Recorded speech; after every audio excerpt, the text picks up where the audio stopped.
वाह जी वाह, माशाल्लाह, क्या बात है। रेडी हो गए आप? मैं रेडी हो गया। ये अपनी शर्ट तो दिखाएं आज। वाह, ये क्या लिखा हुआ है सुने? डैड टू बी, मैं पापा बनने वाला हूँ। माशाल्लाह।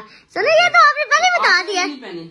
क्या ये वाली मैंने नहीं ना पहनी, मैंने इसलिए नहीं पहनी कि मैंने कहा अभी व्लॉग्स में ना अच्छी नहीं लगती, बस पिक्चर के लिए पहनूंगी। ठीक है, चलो ठीक हो गया। आप ये इसको साथ रखे, देखना मैं इसमें इतनी नहीं ना फिर व्लॉग इसमें बनाने होगा।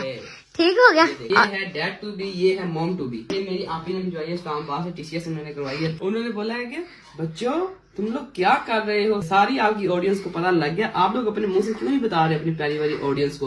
तो मैंने बोला क्यों नहीं आप ही, अब बता देंगे इंशाल्लाह इंशाल्लाह। तो इस बार आप ही ने बहुत स्ट्रिक्टली बोला है कि ब्लॉगिंग को बनाना शुरू कर लो, ब्लॉगिंग करना शुरू करो और सबको बताओ, क्योंकि वो आप लोगों की यूट्यूब फैमिली है, उनको भी बताना चाहिए सारा कुछ। हमने बोला ठीक है आप ही, आपका सलूट है और हम लोग रेडी हो जाते हैं। और आप लोग बताएं मैं कैसा लग रहा हूँ।